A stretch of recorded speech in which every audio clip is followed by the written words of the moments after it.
चलिए खबरों में आगे बढ़ते हैं। BJP one nation one election की तैयारियों में जुट गई है। प्रदेश बीजेपी अध्यक्ष मोहनलाल बडोली ने कहा कि इससे जो पैसा बचेगा उसे विकास कार्यों में लगाया जाएगा। उन्होंने कहा कि वन नेशन वन इलेक्शन से विपक्षी पार्टियां भी सहमत होंगी। उन्होंने कहा कि वन नेशन वन इलेक्शन को लेकर राष्ट्रपति को प्रस्ताव भेजा जाएगा। वहीं उन्होंने बीजेपी चुनाव प्रक्रिया को लेकर भी जानकारी दी। शहरी स्थानीय निकाय के राष्ट्रीय सम्मेलन से भविष्य में क्या लाभ होगा और प्रदेश में कानून व्यवस्था की क्या स्थिति है, इस बारे में प्रदेश अध्यक्ष मोहनलाल बडोली से खास बातचीत की हमारे एसोसिएट एडिटर अनिल कुमार ने।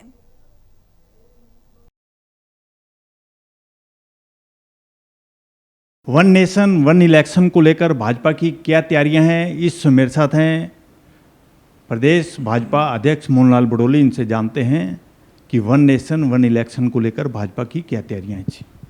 भारतीय जनता पार्टी का पक्ष है कि देश में वन नेशन वन इलेक्शन जनता की आवाज़ बने और हमारे देश के लोकप्रिय प्रधानमंत्री नरेंद्र मोदी जी ने हाउस में जो बात कही है, अपने विचार रखे हैं, जो विचार रखे हैं, जो बिल रखा है, हम उसके पक्ष में। लेकिन जनता आज हमने पूरे हरियाणा में देखा है, सभी पंचायतें रेजुलेशन कर रही हैं, सभी जिला परिषद रेजुलेशन कर रही है, ब्लॉक समिति रेजुलेशन कर रही है, बहुत सारी संस्थाएं एनजीओज रेजुलेशन करके और राष्ट्रपति महोदय को वो अपना एक प्रस्ताव भेज रहे हैं कि हम इसके पक्ष में हैं। बहुत सारे जो व्यापारी हैं वो भी उसका कर रहे हैं, बहुत सारी कर्मचारी यूनियन भी उसका कर रही है और नगर पालिका, नगर परिषद और नगर निगम जहाँ चुनाव हुए हैं वो जनप्रतिनिधि भी इसके पक्ष में बड़ी संख्या में प्रस्ताव करके भेज रहे हैं। और हमें बड़ी खुशी होती है कि जो देश के प्रधानमंत्री नरेंद्र मोदी जी ने जो बात देश के सामने रखी, देश के सबसे बड़े सदन में रखी, उसका देश की जनता पूरा उसके पक्ष में है और एक वातावरण बना है। मुझे लगता है आने वाले समय में जो विपक्ष की पार्टियां हैं वो भी इसके पक्ष में इस बात पर सहमत होंगी, क्योंकि देश को तेज़ गति के साथ विकास के रास्ते पर लेके आना और बहुत सारे अनाप शनाप जो खर्चे हैं उसको बचाते हुए उस पैसे को विकास के काम में लगाना, ये आज प्राथमिकता है। और देश आत्मनिर्भर बने, देश विकसित राष्ट्र बने, इसके लिए बहुत बड़ा कदम वन नेशन वन इलेक्शन का रहेगा। प्रधान जी, वन नेशन वन इलेक्शन से भारत सरकार का कितना फायदा होगा और राज्यों को कितना फायदा होगा? अब भारत सरकार को इतना फायदा होगा कि जब एक ही समय में चुनाव होगा तो लगातार 5 वर्ष तक उस चुनावी प्रक्रिया से जो भारत सरकार के बहुत सारे काम रुकते हैं वो तो बचेंगे ही बचेंगे, वो समय भी बचेगा और उसके साथ करोड़ों रुपए जो खर्च होते हैं वो भी बचेगा। और उसके बावजूद जो फिर नीचे आके नगर पालिकाएँ, नगर निगम, नगर परिषद के चुनाव होते हैं वो भी अलग अलग बहुत सारे होते हैं, फिर पंचायतों के चुनाव होते हैं, वो एक ही बार में एक प्रक्रिया समाप्त हो और देश, पूरा देश एक दिशा में चले। इसके अनेक फ़ायदे हैं, इसका एक फ़ायदा नहीं है, इसके फ़ायदे अनेक हैं, काम एक है, फ़ायदे अनेक हैं। प्रधान जी, अभी आपने कहा है कि वन नेशन वन इलेक्शन को लेकर राष्ट्रपति को प्रस्ताव भेजा जाएगा, ये प्रस्ताव कब तक भेजा जा सकता है?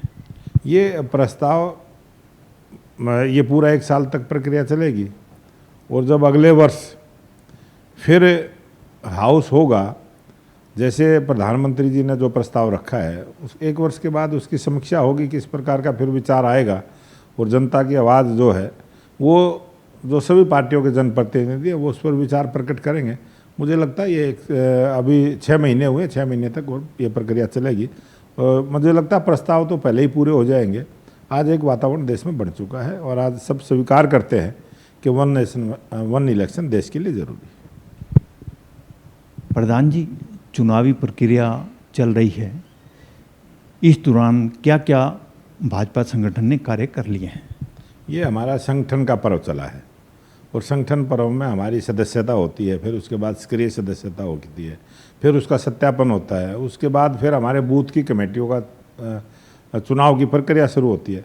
बूथ के हमारी कमेटी बनने के बाद फिर उसके बाद हमारी मंडलों की कमेटी बनती है और आज पूरे देश के अंदर संगठन की दृष्टि से और प्रशासन की दृष्टि से 37 प्रांत आज पूरे देश में हैं और 37 में से पूरे के पूरे 100% 37 के 37 प्रांतों में भारतीय जनता पार्टी की सदस्यता हुई है, सक्रिय सदस्य बने हैं और सभी चुनावी प्रक्रिया में हैं।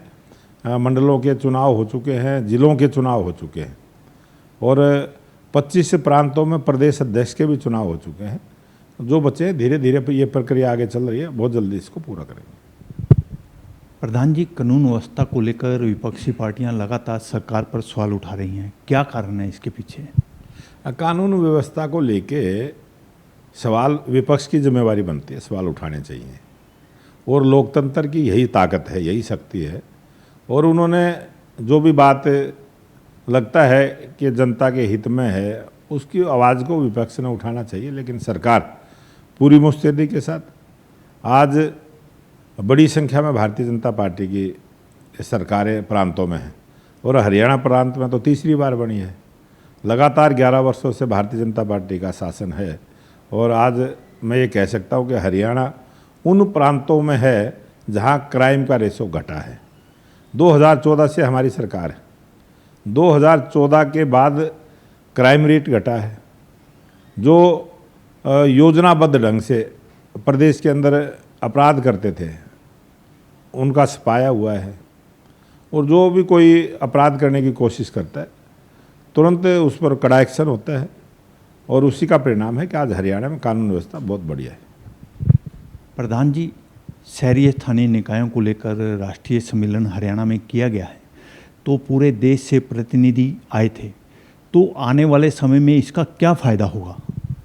आज हरियाणा को इस प्रकार का सम्मेलन करने का, आयोजन करने का एक मौका दिया और हमारे लोकसभा के स्पीकर साहब ओम बिरला जी गुरुग्राम में आए, हमारे मुख्यमंत्री नायब सिंह सैनी जी गए और सभी प्रांतों के स्पीकर उसमें आए और सभी प्रांतों के यूएलबी के मंत्री आए और बहुत सारे जो चेयरमैन, मेयर, इस प्रकार से एक बड़ी संख्या में पूरा विचारों का मंथन हुआ है।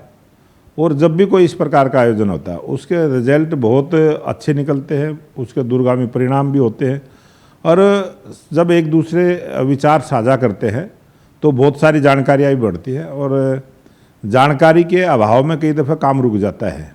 तो जानकारियाँ ज़्यादा से ज़्यादा सबके पास हों और कौन सा प्रांत क्या काम कर रहा है, कितनी तेज़ गति के साथ काम कर रहा है, वो सारा उसमें अनुभव रहता है। 2 दिन का सेमिनार हुआ है, उसका बहुत बड़ा लाभ होगा। ये थे मेरे साथ प्रदेश भाजपा अध्यक्ष मोहनलाल बड़ोली। इन्होंने बताया कि वन नेशन वन इलेक्शन को लेकर भाजपा की क्या तैयारियां हैं। Anil Kumar, total news, Chandigarh.